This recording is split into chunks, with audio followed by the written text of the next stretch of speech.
Welcome to Liven and Marcelo's Criminology Podcast, a podcast hosted by Marcelo Aevi from the University of Lausanne, Switzerland, and Lieven Pauwels from Ghent University, Belgium. We aim to draw a map of the state of criminology across Europe through the words of contemporary criminologists. How is criminology defined and taught? Which are the main lines of research? Which are the main schools of thought in each country? These and many other questions are answered here by fellow researchers who share their vision on the development of criminology in their countries from its beginnings to the second decade of the 21st century. If you want to know and compare their stories, stay tuned.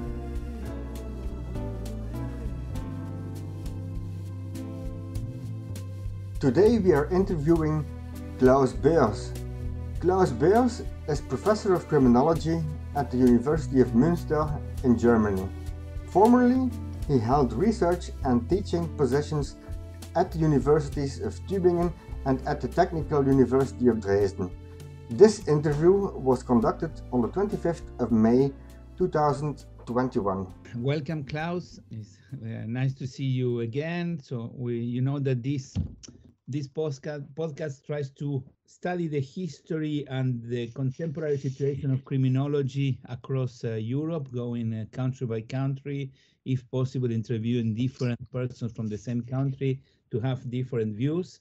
So it's basically about the situation of criminology today and how it developed throughout time. But as Lieven can explain, the history of Germany is quite complicated history in terms of criminology and different times. So we will not go through all the history, but try to concentrate more on the situation, the current situation, and maybe the developments probably after World War II and also after the break of the wall that lead to the current situation. So can we start by then we can start after World War II? Yeah. Before World War II, so with the Nazi regime, the general excursus that we had and exclusion from the scientific area in Germany, that was also true for criminology. I mean, the Nazis followed racist line of thinking,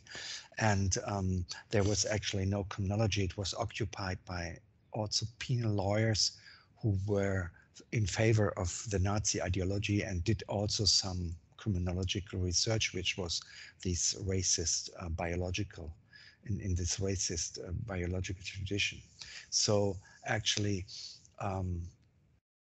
as I think in all academic areas and disciplines, criminology lost also the connection to the international development during the Nazi time, and after the war, I would say so criminology emerged again in the late 50s, beginning 60s, and this was mainly in the etiological tradition and even more in the traditional offender criminology.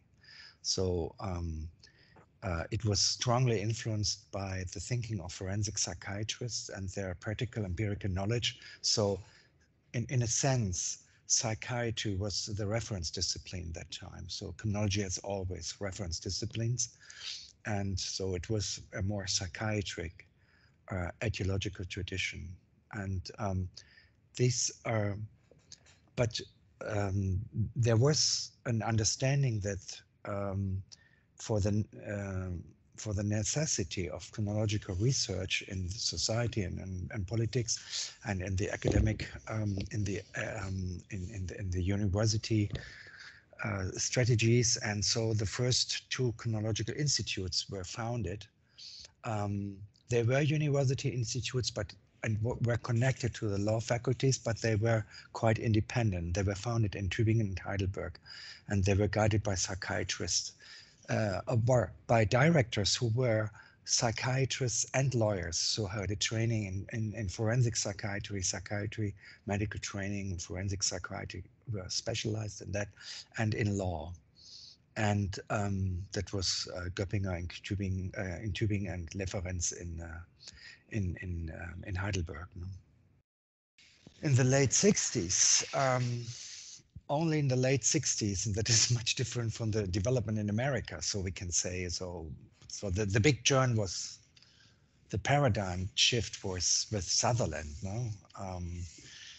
Crime is not inherited but learned, and so on. That he came up with these ideas in the 1920s, 30s already, and so sociology came stronger into play mainly via critical criminology, and became more and more influential. That was in the 60s, as everybody knows, the big discussion, also the big divide in many academic social science disciplines and in the society at all, and also in criminology.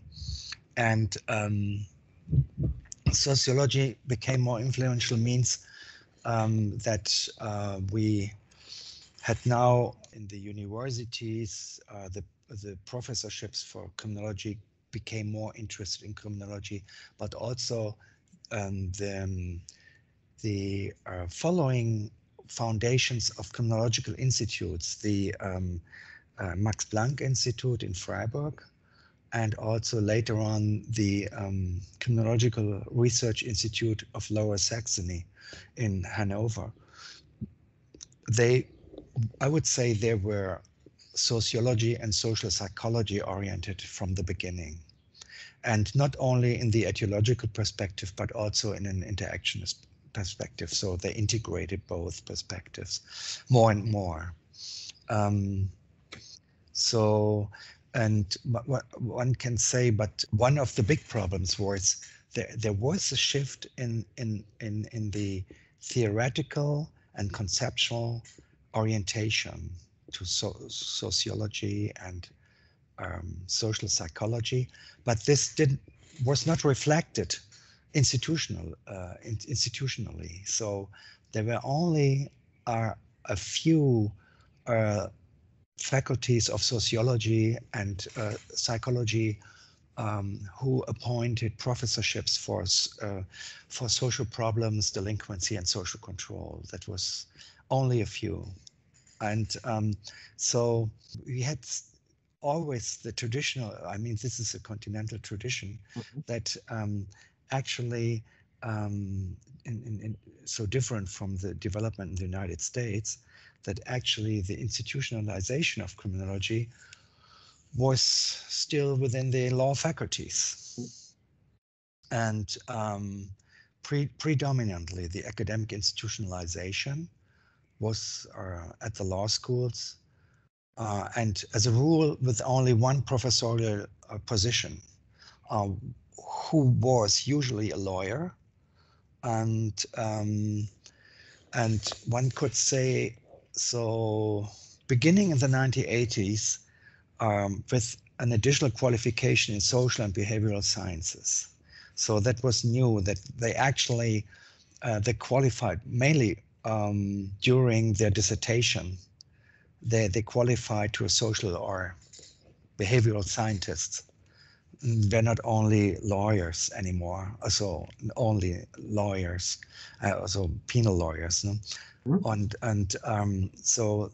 they got a qualification in not only in criminological theory, but generally in social and psychological theories, and also in what is very important in methodology. You know? And within the last 10 years, it became more and more difficult for law faculties to recruit lawyers with this additional qualification in social and behavioral sciences, and therefore some of the anyway not too frequent criminological professorships found a stronger criminal law orientation. So actually there were not enough qualified criminologists applying for this position. They appointed scholars who are more mainly oriented to penal law and have interests in criminal policy and criminology. And today still one can say that in the faculties for sociology and psychology and educational sciences, they still neglect social problems, delinquency, and social control. There are no specialized professorial positions for that. And this is one reason, the situation, we have a big problem with getting qualified, so empirically and qualified criminologists which are attractive for law schools, and so qualified in social sciences and behavioral sciences. And so this is the reason why beginning in 2010, we started talking about the crisis of criminology, the crisis of German criminology.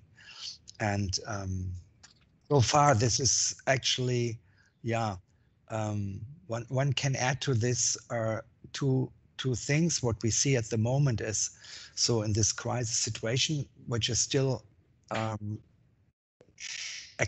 currently existent, we have big problems to find good qualified successors in the full prof positions. And I would say also the law faculties are actually interested in getting, more interested today in getting our empirically qualified criminologists, but they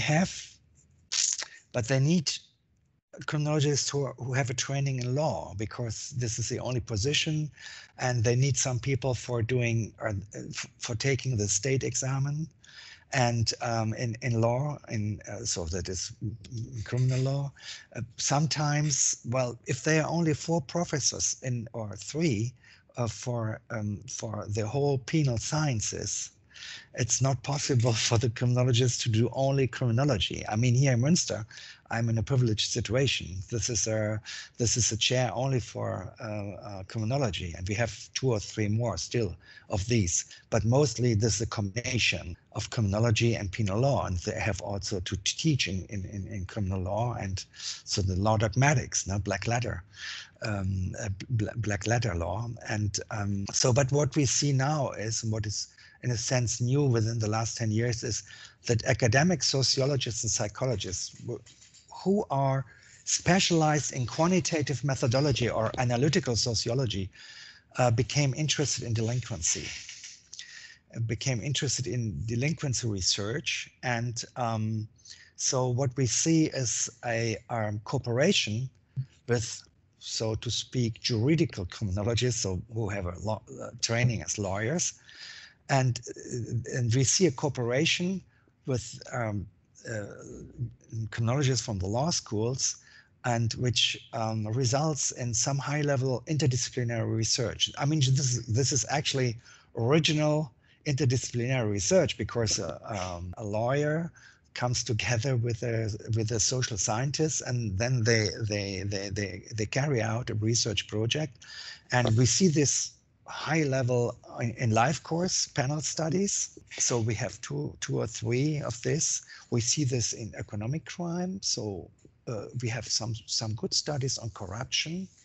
And we have also now some studies on radicalization and extremism. So this is what we see.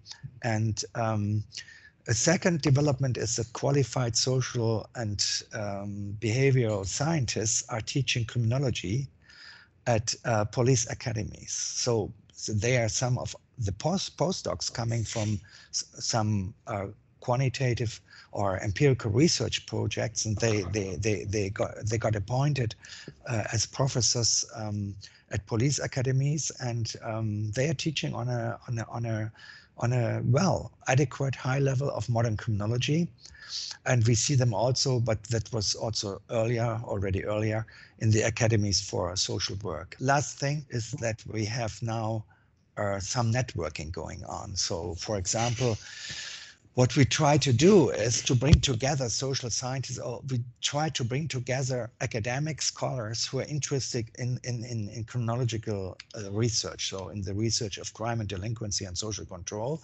And so in some networks, we bring them together from the police academies, from governmental institutions, practitioners, and from the university. It's not only what was 20, 30 years ago, when you went to a national or a regional meeting, the criminologists came from the law schools, but now from the law faculties. They're coming also from sociology and psychology and so on. So this is, in brief, the development. That's a very interesting development. which shows parallels with the international growing awakening of interdisciplinarity. Now, you talk about this specific German crisis. I don't think it's specific German, but maybe it's more visible in Germany than in some other countries. The fact that criminology professors were or are, and to a certain extent, professors of law and or psychiatry, has indeed some limitations. If you look at it from an interdisciplinary point of view, you said that there is, or there always has been a long tradition also of sociologists studying deviance, probably also before this German crisis. So how did these different schools found each other? Yeah, I mean, I would say in the 70s and 80s. So what we observed, or when we were looking around, so what can you do as an alternative to the traditional offender criminologists? You actually found more or less this resulted in getting in contact to critical criminology, constructivist criminology, and they were also quite successful. They founded an own institute in Hamburg, and so with the two teaching programs, continuing education. Now they have also the one on international criminology, and so Fritz Sack was the one who initiated that, and he also, he brought the reception of the labeling approach and critical criminology to Germany at the end of the 60s and beginning of the 70s. And what developed then more and more also was sociology of crime. So it's not only the constructivist perspective. Even we know that in the United States, the ideological tradition is much stronger in sociology, but that came over more and more. And so those people who were researching then from a sociological or social psychological perspective and did research from these perspectives, also combined more and more both perspectives. So today, I would say, so me personally, I would say modern criminology cannot be etiological criminology alone on its own. It can also not be interactionist criminology on its own. So the real way forward is analytical and a systematic combination and integration of both perspectives. And this is, I would say, today also in research, the main line of research is in combining both perspectives. And fortunately, we are out of this more ideological struggles and quarrels, but we have still two professional societies. And but this is in the traditional society with the Kriminologische Gesellschaft, the Society of German-speaking criminologists, so including the Austrian and Swiss and the Germans. And this was in the beginning, in the 70s and 80s, very strongly dominated by this traditional offender view and so on. And on the other hand, and then another society was founded then because they were unable actually to talk with each other. And this is still the situation today, that we have two societies. But I would say that in the traditional society, the perspective is now much broader. So people who are there, who are members there, are not only on offender criminology or etiological questions, but there are a lot of psychiatrists also, and so. But today, a psychiatrist, forensic psychiatrist, is not comparable to the traditional one. So they are doing much more modern research, and so. Also, we have, me personally, I think Hans-Jürgen Kerner too, or Klaus Hesser, they are members in both societies. We tried also to integrate both, but it was not possible. So at the moment, there's no involvement in bringing together both societies. Just one thing.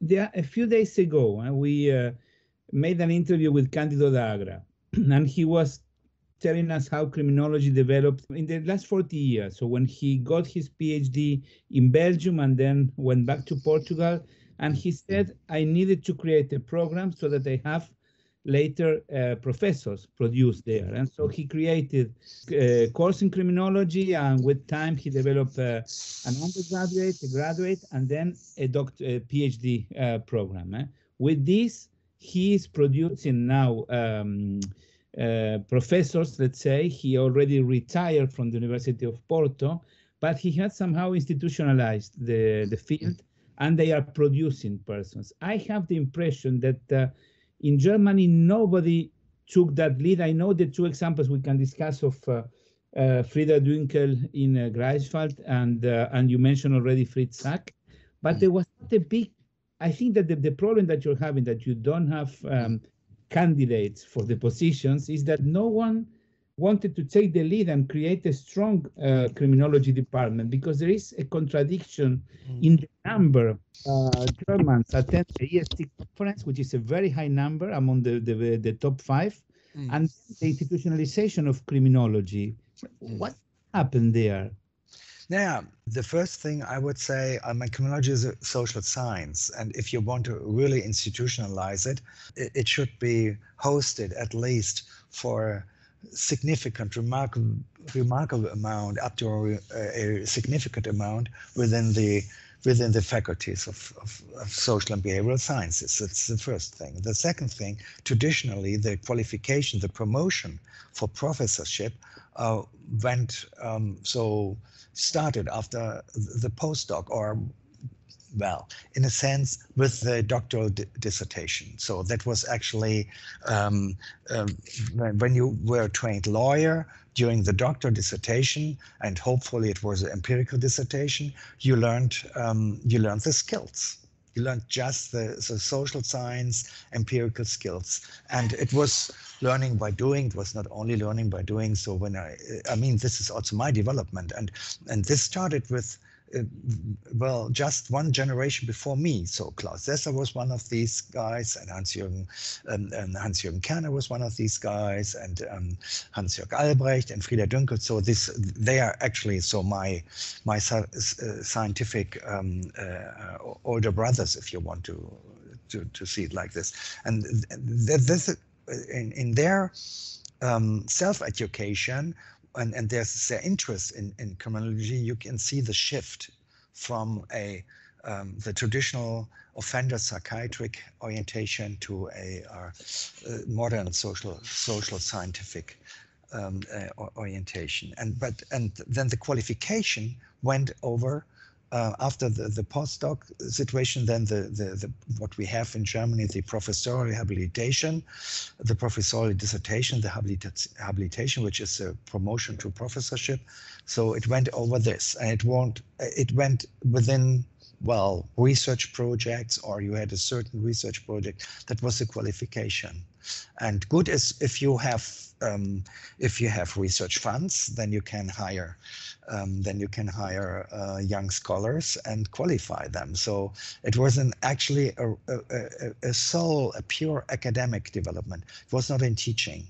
And also, as I see, the research institutes were also not very successful within the last years in producing professors. So, and the same was true. I mean, we have three teaching programs now, that Hamburg, and I told you already, more in the interactionist perspective, and in Bochum, Thomas Feltes initiated a master program in criminology and police sciences, and which is very attractive actually for police officers to go there. They want to have an academic degree, not only the degree of the police academy, so a university degree. And also we have one in Regensburg, which is on South Germany in Bavaria, which is on criminology and violence research, but I don't know very much about it. Yeah, and in Greifswald, Frieda Dünkel also set up, which is more on criminology and law enforcement, penal law enforcement. That program disappeared. Disappeared, no? Yeah, disappeared. And so, but from there, we couldn't expect postdoc people who will become professors. It was not. Yeah, but no, but for example, from the program of Greifswald, you have, I don't know her first name if it's Ineke, but the family name is Pruin. Yeah, Ineke Pruin is in she in Bern, at the University of Bern. Yeah. But they have also regular law training.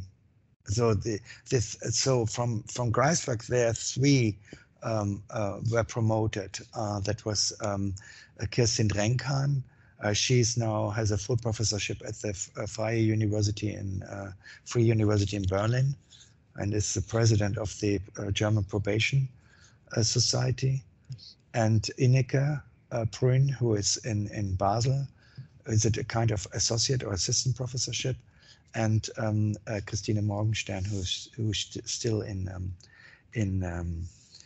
Greifswald, and but she doesn't have a professorship. So and yeah, this is maybe one example. Yeah, I was wondering what happened there. Why there was no interest in creating this? The problem is, if you look at Hamburg, the long-standing program among the German teaching programs for criminology, they have one for continuing education. These are people who have a degree in social work or in psychology and want to do something in criminology, so they can do this. And they get a master in criminology, but so they need to have a bachelor or master in another discipline. And some of them appear then in the police area, some of them in probation, in the probation thing. There are a lot of social workers doing this continuing education, because they can qualify and can get better positions than in the probation system and in the social working system. And but this is actually, as far as I see, it's not an academic promotion program, so that which generates professorships. And in a sense, usually the promotion to a professorship runs over research. And I mean, we do not need theoretical. I mean, if there's a genius in theoretical criminology, okay, we will accept it. But what we need is actually empirical criminology. So in a sense, it's an analytical science, no? Theory and theory testing. And so if we need, and also this is interesting, in the law schools, they are not so much interested in theoreticians. So crime theoreticians, they are interested in empirical criminology, because as lawyers, they are dogmatics and so, and they want to have, if they want to have the beef, they want to know what is going on. And the more this is theoretically based, and this is theoretically underpinned, the more they will accept it, because it's not just, some multifactorial research, but in first instance, what they want is an empirical criminologist. Mm-hmm. But also in educational programs of law, you see an increasing realization that also students of law and PhD students of law should learn about empirical methods. So this changing climate may probably also affect the future generation of also law professors, as they will probably increasingly become, aware of using either qualitative or quantitative methods. Do you think that this will have an influence? Is there some kind of pressure that there will be also among panel lawyers and panel law professors, this change towards increasingly using empirical methods? What I can observe is in my faculty this was a well recommended and renowned faculty for teaching 20 years ago, but it changed a lot. So it became much more a scientific law faculty, and they got a they became members of huge research programs within the excellence studies and special research programs on religion, politics, and on literature and crime and things like that. And actually up to then, the only externally funded research that happened, so scientific research, was in criminology. But the attitude changed very much. And so I would say it changed very much with the internationalization of law. And they need much more also empirical skills to do comparative legal studies and so on. And that plays this plays a much bigger role than 30 years ago when 40 years ago when I started with my law studies. And this is one reason. Also, in public law or constitutional law, they are working also with methods from pol sci and so also political science, and so this becomes more and more important. And now we are thinking about the social and legal consequences of artificial decision making. This one thing we are thinking about. You can't do it without people from computer science, also not without criminologists and so on, and economists and so. So there is a stronger understanding for interdisciplinarity. Then in the German law, the law for the education of judges and lawyers, there's a requirement that students should be educated, as you mentioned before, Lieven, should be educated, should have an idea, at least an idea, some basic knowledge in the social, in the social, economic, and so on roots of legal decision making, and this is actually my legitimacy for the legitimacy for the professorial position in a law faculty, that there should be somebody who teach the students about the social consequences and the social roots of delinquent behavior and so on, and the consequences of legal interventions into behavior. And this is a second thing. But I mean, the attitude changed. My faculty is very big. So we have 32 or 33 professors for German, and so they can afford to have a criminologist who's doing only empirical research. He brings in research money, which is also good, and so on. Okay. But only one. It's very difficult. I mean, in England we have also. Cambridge is famous, but it's affiliated to the law faculty. Sheffield is a good research unit. It's affiliated to the law faculty.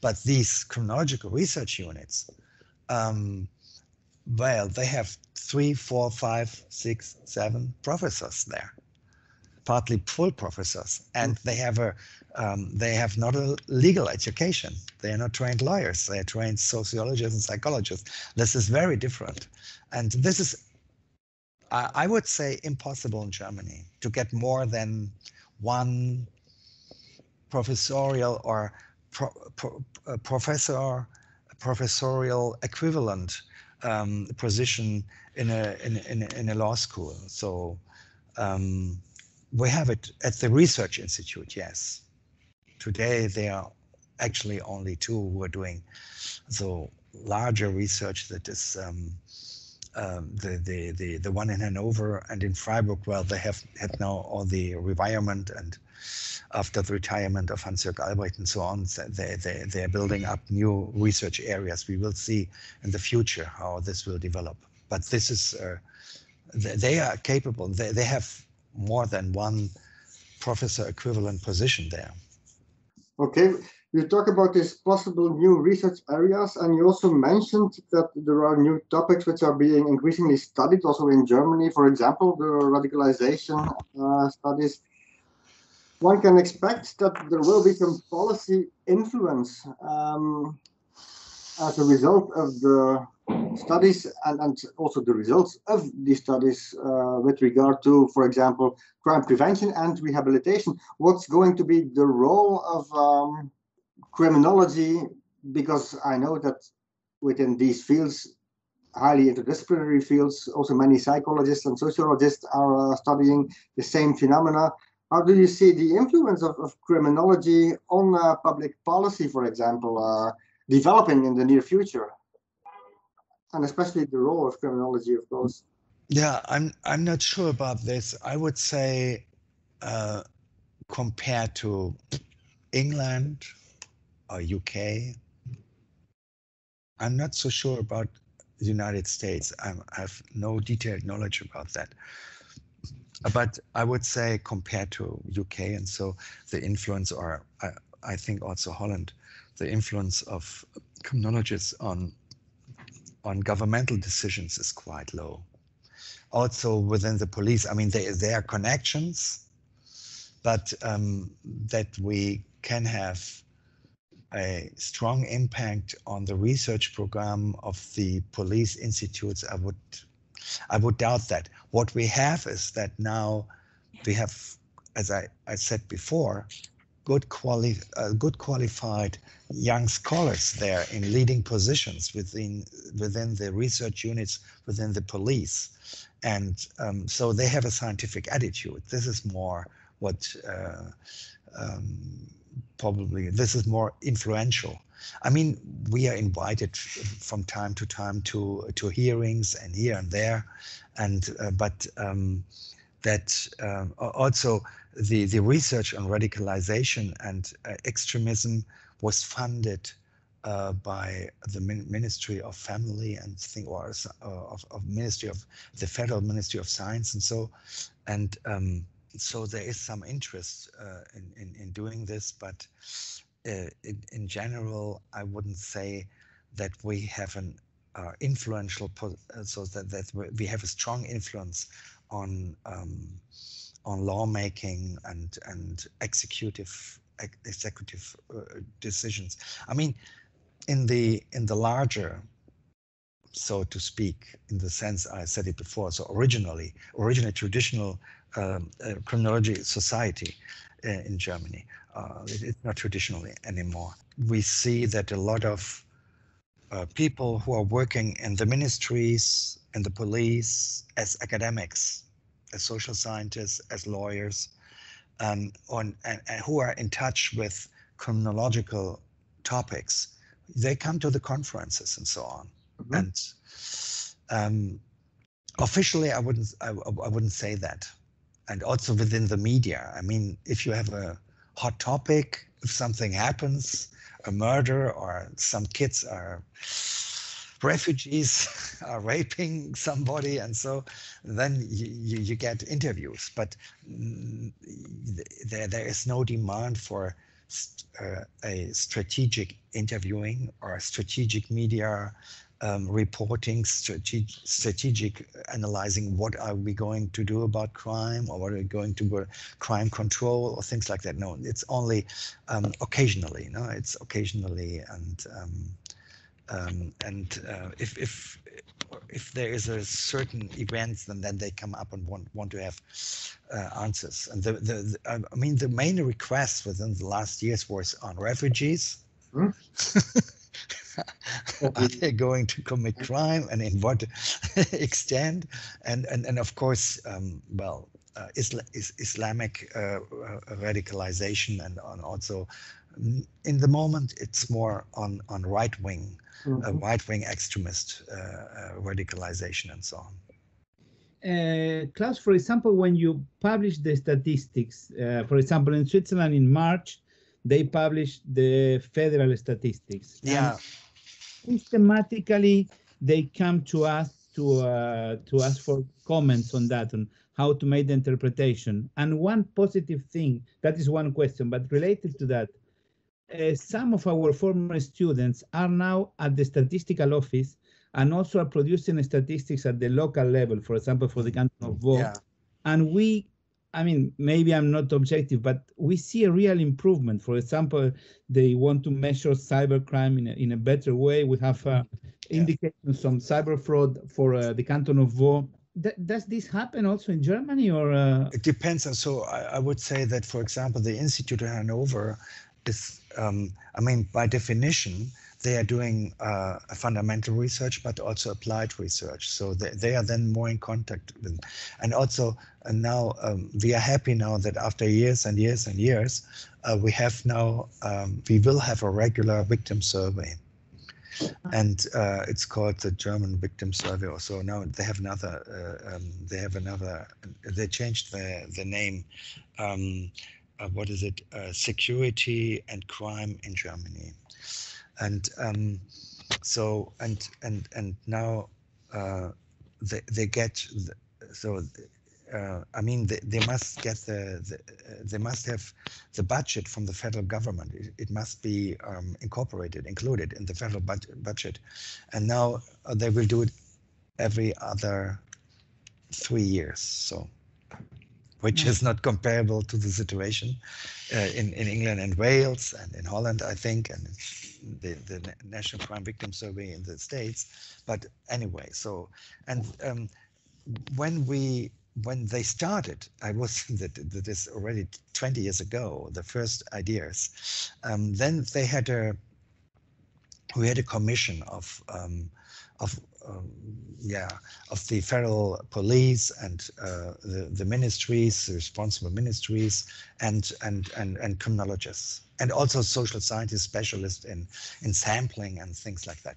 And and we actually developed together the questionnaire, and that was also done 2 or 3 years ago when they got finally were finally be able to carry out these large surveys.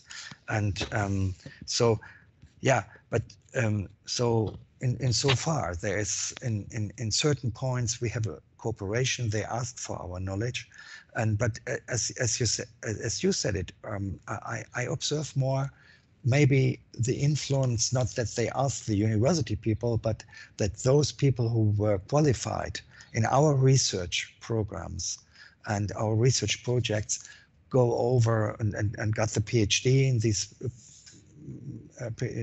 postdocs. They become professors or directors of the research units within the police and so on and so on. This may have a stronger influence. Although we also observe, I cannot say that for every German state, and every German state has a criminal police unit, and so a state criminal police unit, and they have also a research units within that. And it depends on how big a state is, then the research unit may be even bigger. And what we observe also is that the interest in, let's say, in regular criminological research, I wouldn't say fundamental research or so, is decreasing, and actually there's more an instrumental understanding of research.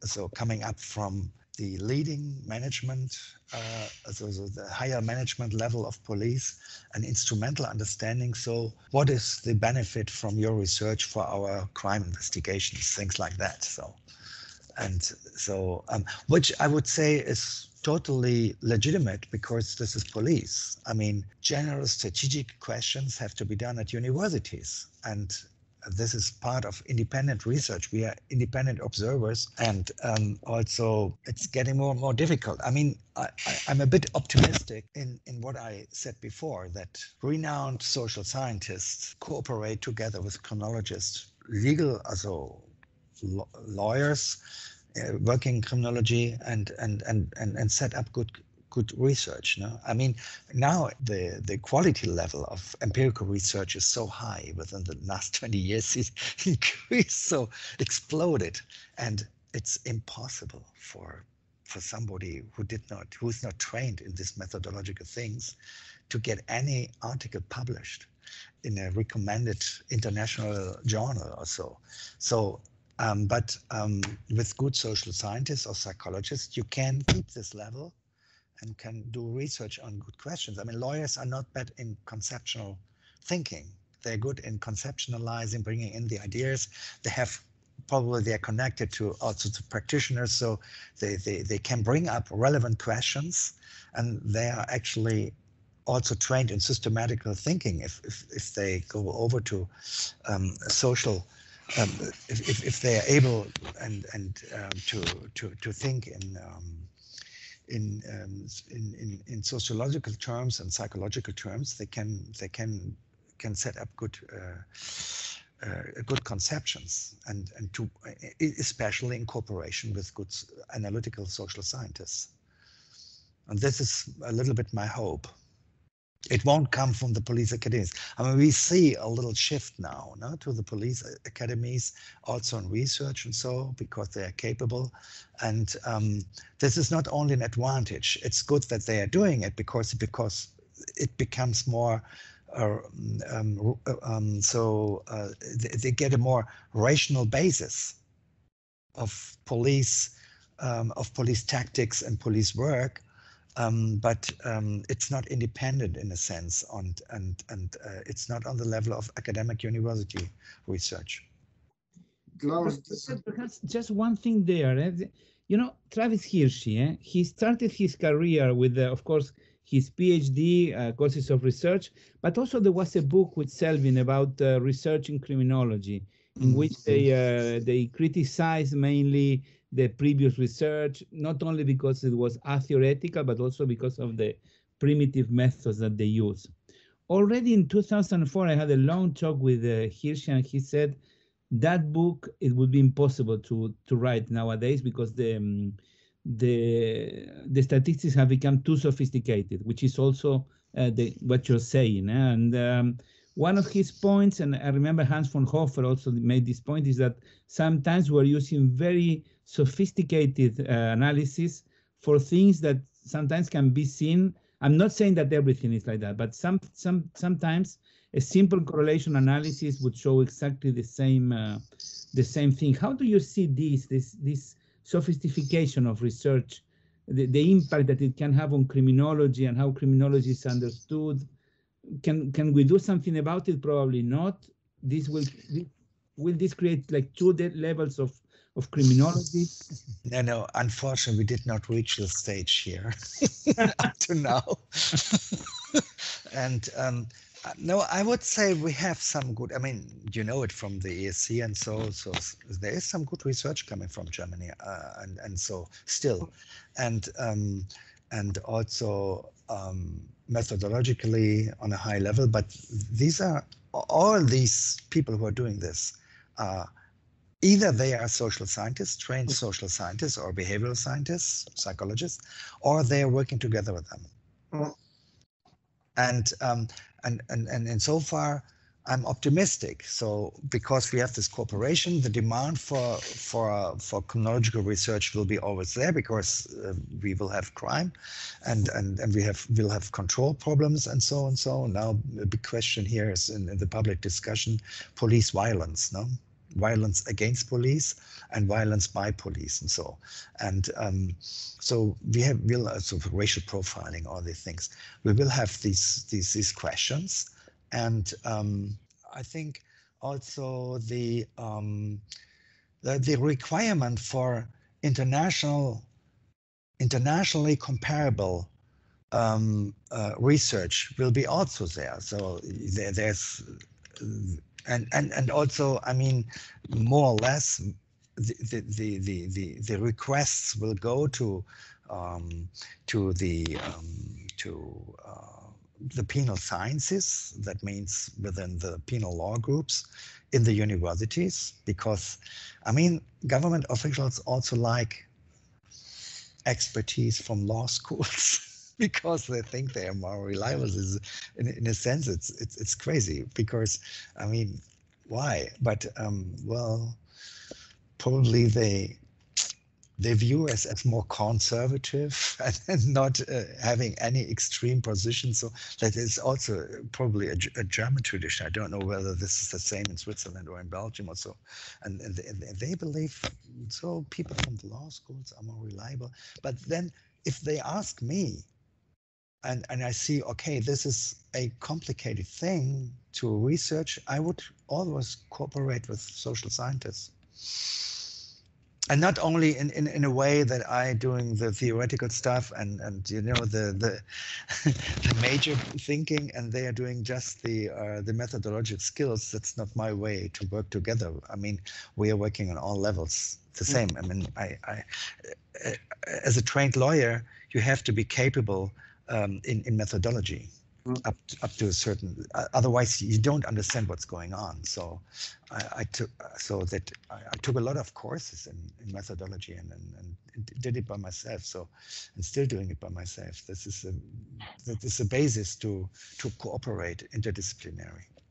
I see this increasing collaboration between different disciplines also reflected in the German journals. For example, the Monatsschrift has an increasing number of quantitative studies as well.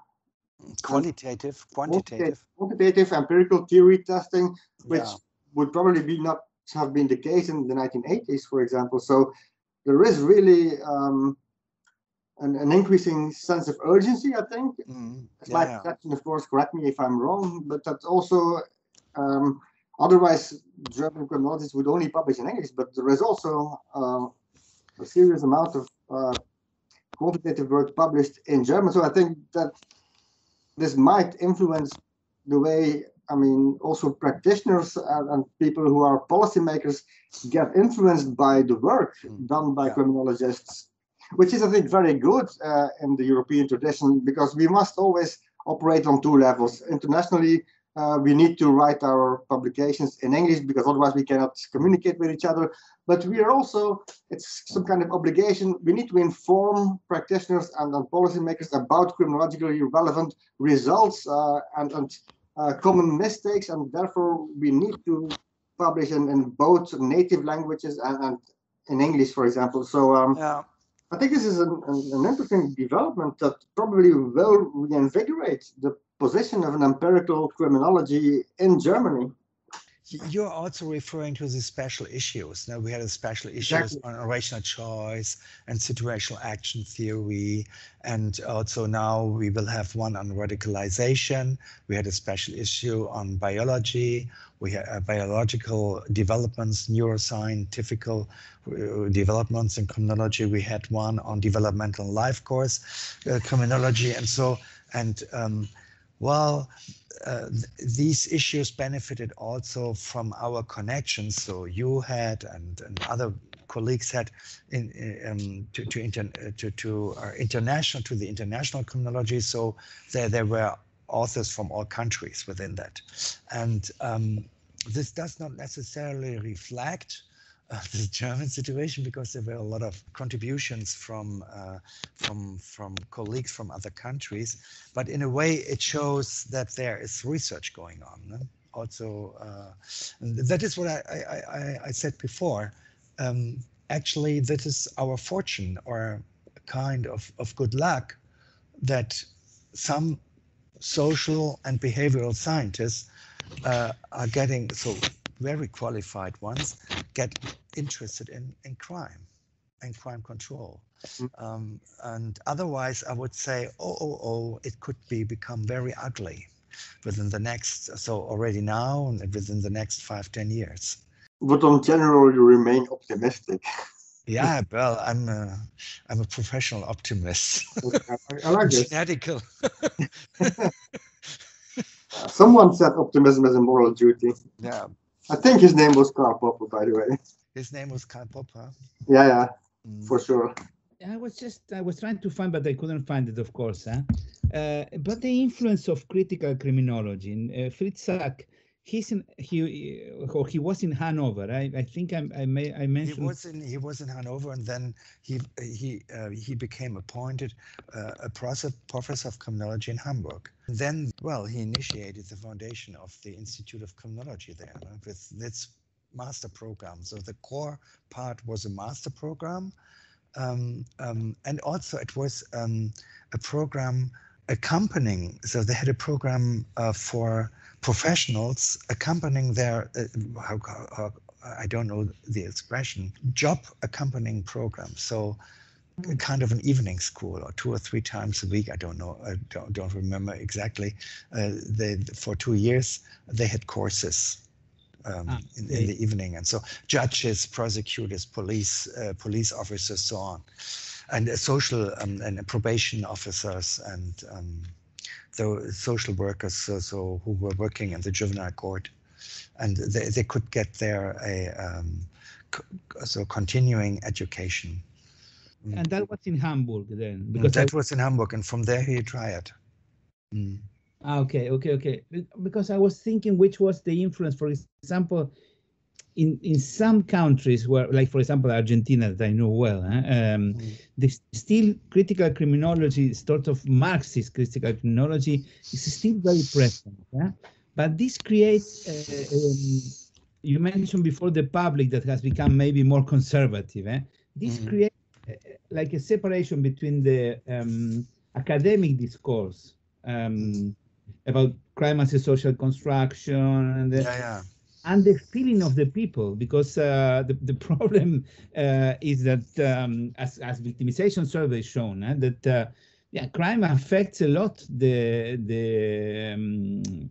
classes, the working classes, and the classes that are not in a very good socioeconomic position, and there is some kind of division of the academic discourse, separation. It's interesting what you mentioned about the night school, because then there was some more strong connection with the real world. In other countries, this created, and also it affected the credibility of criminology on policymakers, because they would always come with a critique of what you were doing, but not a real alternative, unless changing the world, which is something that we cannot do from academia. I don't know if this also happened in Germany. Yeah, it was, of course, the critiques were more academic and theoretically. They didn't have big research projects, and also, I mean, it's always a question. I mean, I'm not ideological on the question whether do it quantitative or qualitative. It's a matter of what you want to investigate, and if you can do it quantitatively, do it quantitatively, because it's more representative. You can better generalize, and in science we need general. We need the generalization for our findings and so on. But I'm personally a friend of combining both, because as we know in quantitative research, you're always more superficial than you can be after in-depth interviews, and so, and the combination, there are good examples for combining both methods.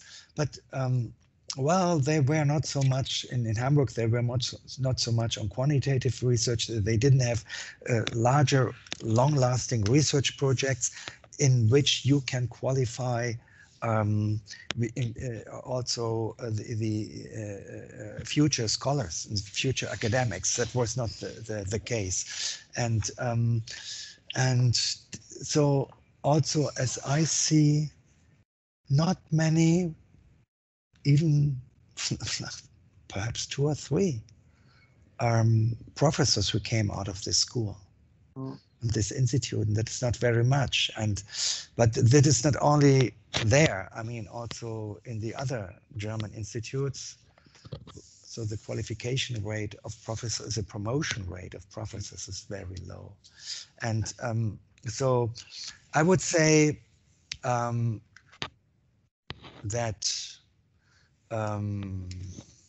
looking for the consequences of social control, the effects of sanctioning, and so this is actually common sense today. So if it's only this, what we have in cultural criminology doesn't play so in Hamburg they are thinking about these things, And the group is very small. This society is also now quite small, and also but other topics like green criminology or state crime, crimes of the powerful, organized crime is not so developed. So we have some research on economic crime, corporate crime, but this comes also not from there. It comes from criminologists like me. I would never say, well, I'm a critical criminologist or I'm a more constructivist, and so, because, you know, as a scientist, I have to be critical from the beginning. I mean, this is the sense of science, to be critical. And this, I mean, I understand the self-indication of critical, because you can understand it. It was the opposite program to these conservative traditional criminologists, and so this is understandable. But scientifically, I would never call myself like a critical criminologist. So it's like a euphemism or so. And yeah, but I mean, this perspective that you have to look at the consequences of sanctioning, of police control, this is also among the regular institutes. I mean, Bochum, for example, in police science, Exactly. in a traditional sense, this is critical criminology, what Thomas Feltes did partly, and Tobias Singelschein is doing, and so. It has been absorbed, let's say, by the main current of criminology. I have just one more. Oh, sorry, I interrupted you. You were going to say something. Sorry. Yeah, for the publications, I would say a big disadvantage in Germany is that we have not enough publications in English and in international journals. And it improved a bit and became better. But this is one of the disadvantages. And it has also to do the legal dominance within criminology. You know?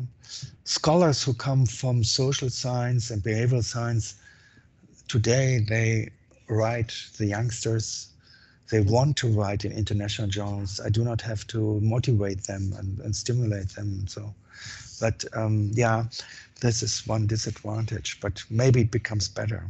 I mean, this is funny. So my law colleagues in the law school, in the law faculty, many of them write in international American English law journals. No, they have an LLM from Harvard, from Cambridge, but so on, and so. I have one last question, and then for which is specific about this. We were talking about critical criminology.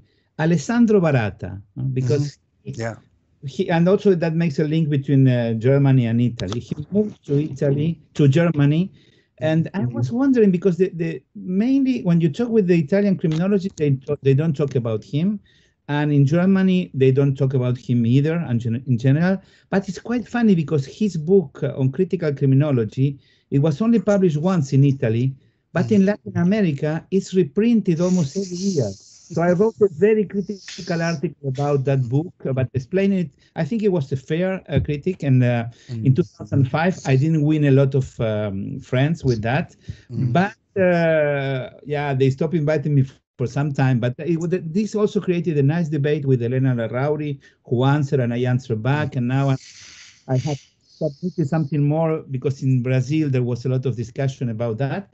I was just wondering, what was the Baratta? Did he play a role in Germany, or was he? Well, I know him. I know that he was in the Saarland, no? In Saarbrücken also, and well, he was not so influential. I mean, probably that was also. Well, why is critical criminology not so influential in Germany? I mean, we have not a book on critical criminology. Yeah. Probably it is today. It's also out of time. I would say, because it's also. I mean, this is also an ideological debate. I'm a scientist, Exactly. And I'm not an ideologist, but I understand why this ideological discourse, or why it was necessary to do this discourse also in ideological terms, because it was so difficult to get a position and to get a stance in the scientific discourse and the criminal policy discourse, as somebody who was not in the offender conservative offender criminology tradition of the conservative tradition of offender criminology. But this changed today. Also, fortunately, this is a good thing that today, I mean, I think it's impossible to think about crime without thinking about crime control. Yeah, exactly.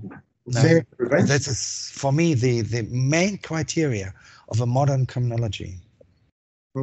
That you have to look at both. Oh, yeah, of course, they have to study the etiology and the societal reaction in a scientific way, at least to learn what's effective, what isn't, and what we can do about it, what drives, and so on. So, and the second point, I would say the dynamics. No?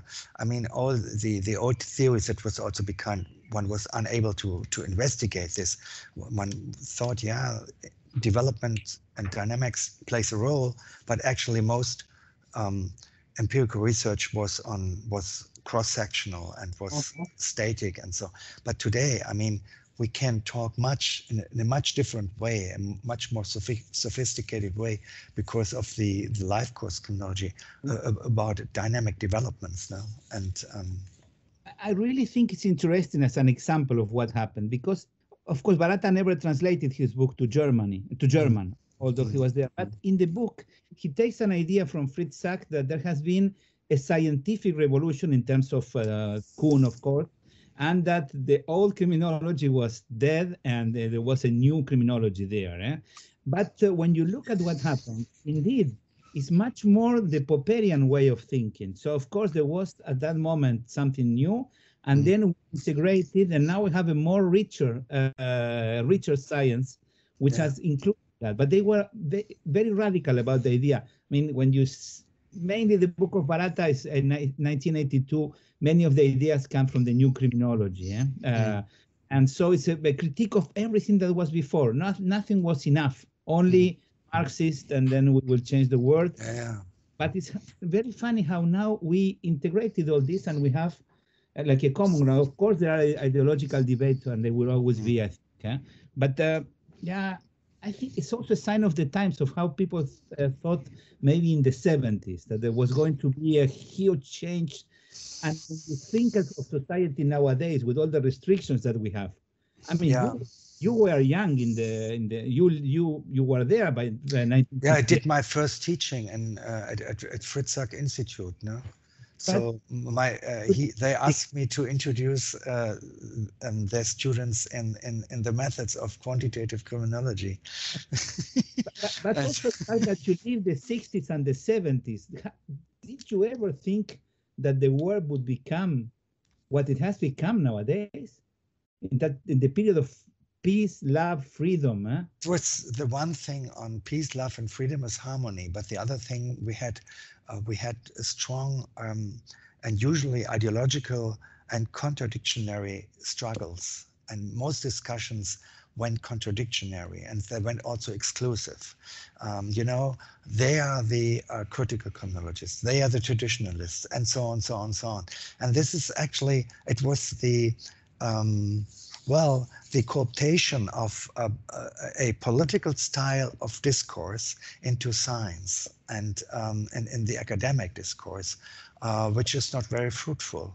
I mean, makes some sense in the political area to make the positions, the different positions clear, what conservatives say and these and them. But in the academics, I mean, we have different questions, and at least we have to falsify our hypothesis and And it's not that we have ideas and say, okay, I do not empirical investigate it, and it doesn't matter what the empirical investigation brings up. The main thing is that my idea is a good idea and I love my idea. And so, I mean, think about the main results. One of the most important results in developmental criminology is the thing of desistance. Mm-hmm. That even intensive offenders, chronics, can desist from crime. And the opposite hypothesis is, no, we have life course persistence, and life course persistence is by now falsified. So Terry Moffat's position, I would say, against the background of all this empirical research and this trajectory analysis. But think about that, it would have turned out that intensive offenders go on in the 40s and the 50s and the 60s. What can you say? And probably it would be biologically, it would be mainly biologically determined. And so, well, then we would have another criminology. And as a scientist, I would have to say that if I find that. Mm-hmm. Reliably and robustly. And of course, I wouldn't like that. But it would mean that probably we would need probably kinds of incapacitation. I just think that, I mean, the renewed interest in life course criminology is not only a good thing for nuancing all other previous findings, like the discussion between Moffat and Sampson, for example, but also the possibility for reintroducing biology. And what biologists know by now is that it's not so deterministic after all. So I think there's been a lot of misunderstanding, and probably that has to do with historical reasons of the Nazi period and so on. Biology has never been destiny, and the more we know about genetics, the more we see that it's not destiny at all, except for some exceptions which are out of the field of criminology. So I think this life course paradigm, if I can call it a paradigm in a Kuhnian interpretation, is going to be there for a while, because it's an umbrella and it's possible of reuniting different traditions which once were opposite. So yeah, there are good perspectives, I guess. Also for German criminology, because you have, at least in contrary to the Belgian situation, you have a couple of nice longitudinal projects which are pretty difficult to get funding for. So, and this is, I think, what we need. You were right when you said many studies were just cross-sectional, and I think there's going to be an increasing difference in the production of criminological results between countries, and especially between those who are able to have the long-term view and long-term data collection versus the ones who do not succeed in getting funding for these longitudinal projects. So in my view, this is a positive evolution for German criminology. The fact that you were able to include and strongly include the life course paradigm. Naja, also the one thing is, conceptually, the life course paradigm allows to investigate whether we are acting and developing on early acquired states, psychological and biological states, and so a certain genetical disposition, or whether there's change over the life course. And change means it's bad for prediction, but good for intervention and for supporting different developments in the life course.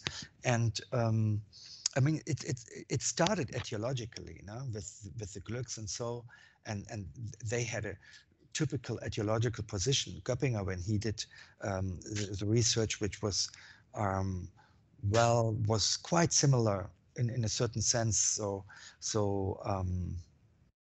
The Tübingen longitudinal study done by Goppinger, the role model for that, the model for that was also the Glück study in a certain sense. But they were actually focused on personality, and if not on biological disposition, personality disposition. So, and it turned out it was more the social factors were much more important, but they were never interested in the effects of control interventions. And what we saw in the last 10 years, I mean, labeling, the real test of labeling hypothesis has been done within the last 10, 15 years with longitudinal studies, because methodologically, they are the only data which you can do a quasi-experimental investigation of sanctioning effects.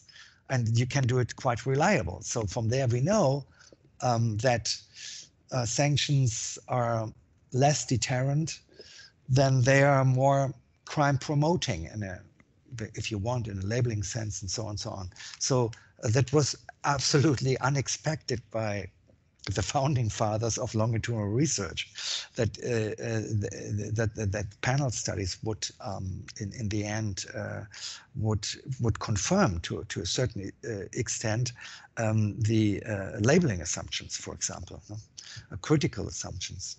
And so insofar, I would say, you mentioned the biological thing. What I observed, there is not so much in Europe, but in America, I would say there's a renaissance of biological positions. And what I see there is that they are very ideological, these colleagues. So, of the debates they had. In 2014, there was a big debate in criminology that was upheated. And that was, I mean, it's interesting to look for the biological basis of aggression. That in the end, it's aggression, what we are talking about, aggressive behavior. And so there won't be a theft gene or a vandalism gene. We are talking about aggression and how to control aggression. This is interesting, I think, to look at.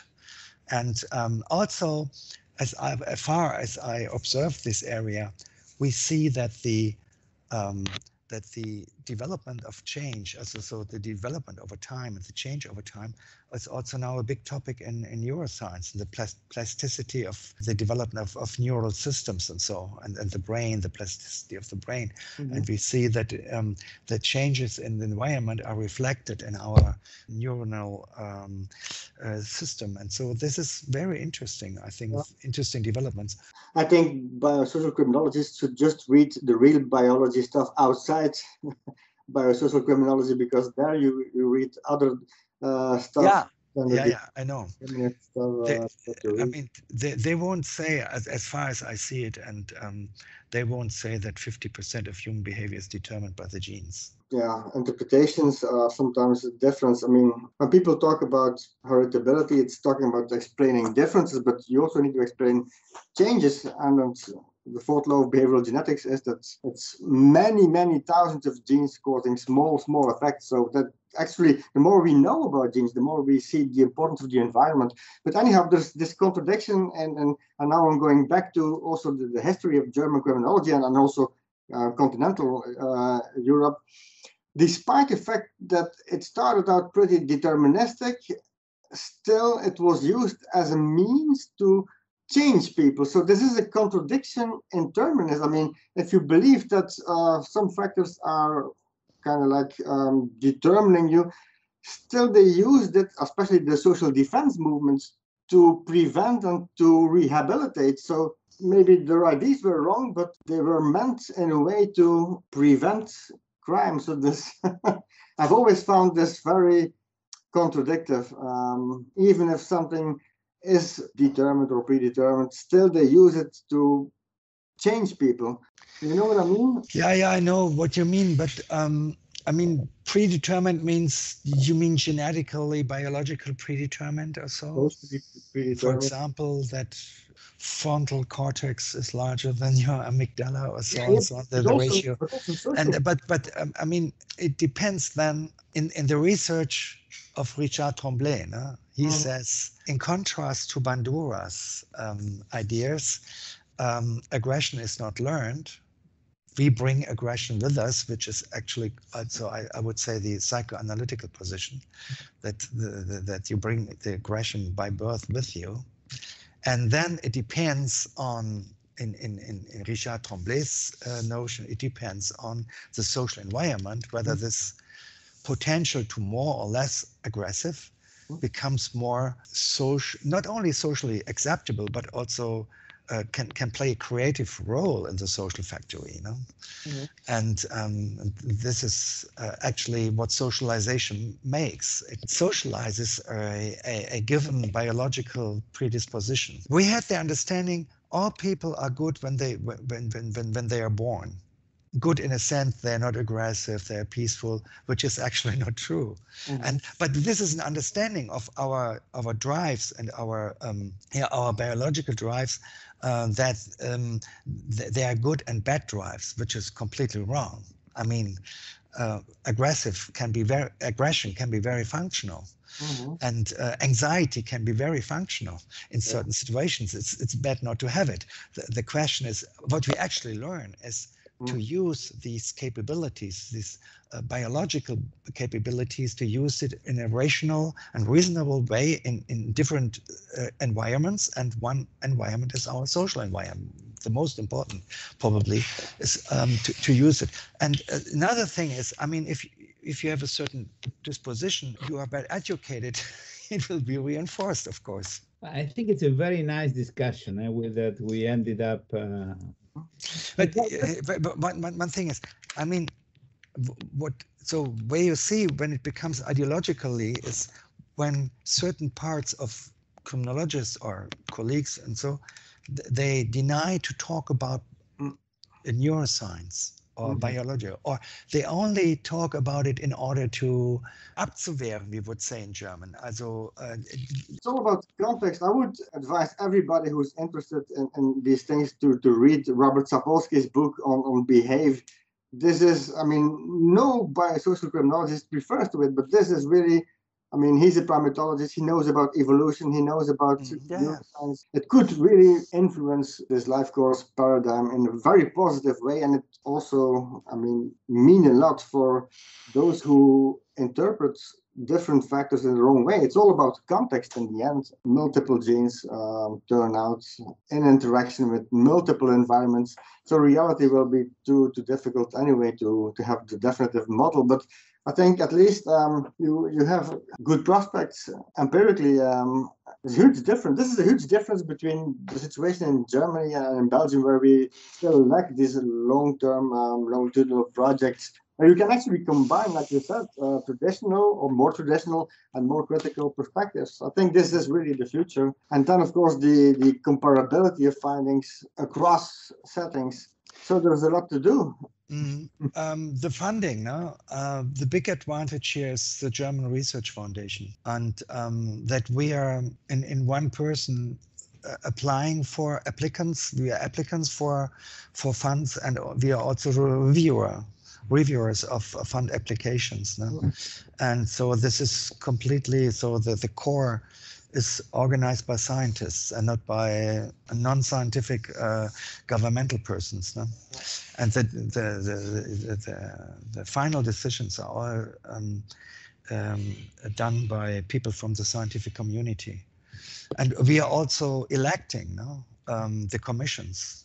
So all postdocs who are in research units and who are in the universities elect the scientific commissions of the German Research Foundation, which decide about. This is a big advantage. So my experience, my personal experience, is that this procedure is very fair.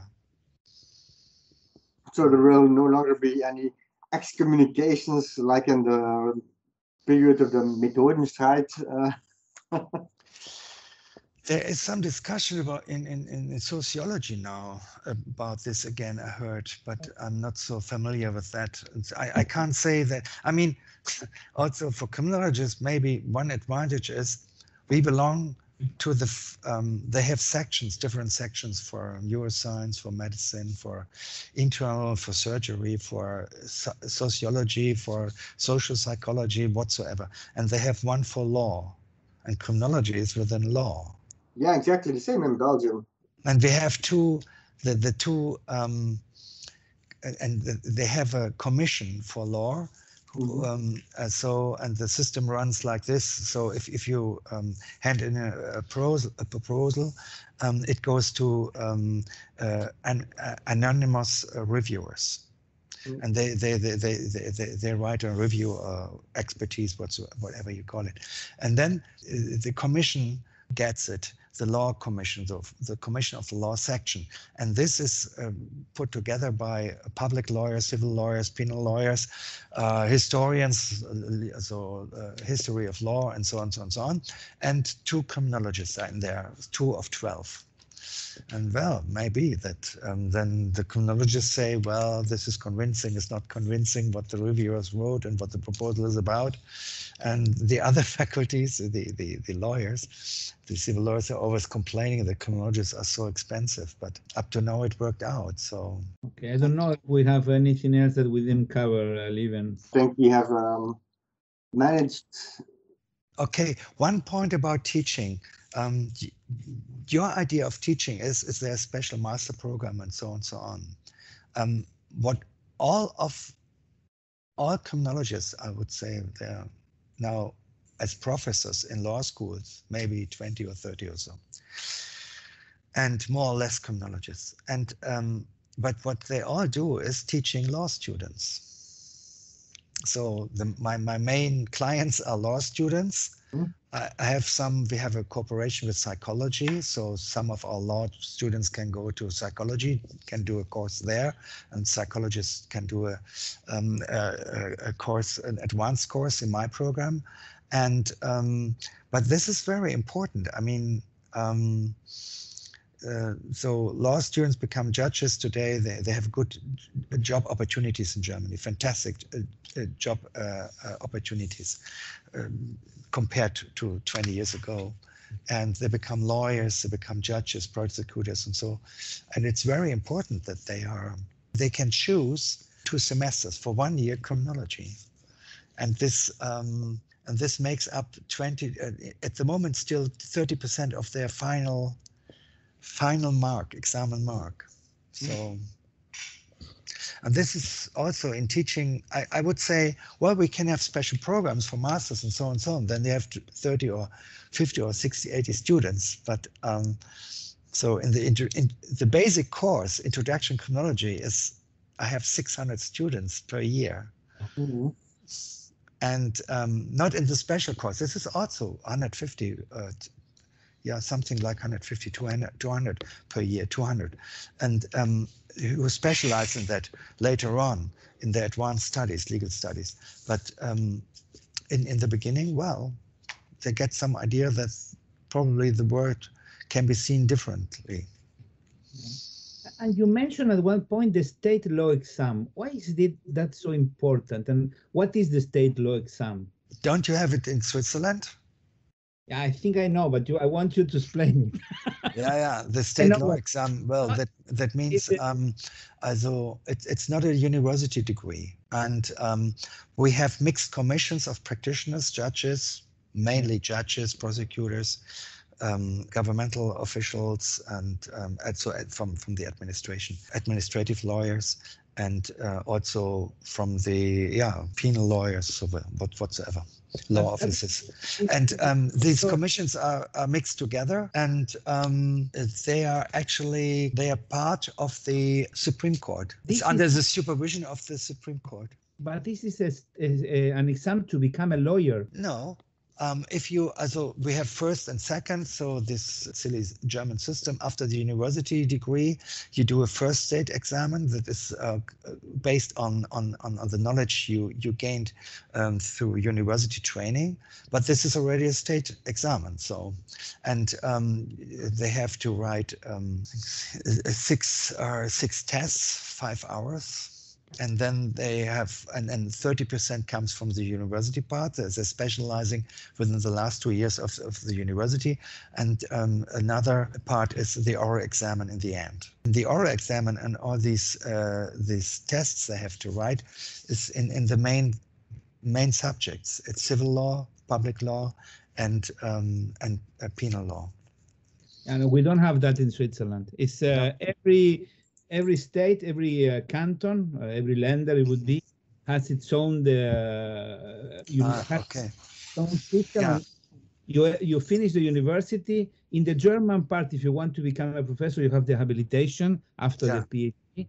But in the Swiss part, there is no, it has not been federalized. You get the certificate from your, I thought you were talking about a sort of bar exam. Yeah.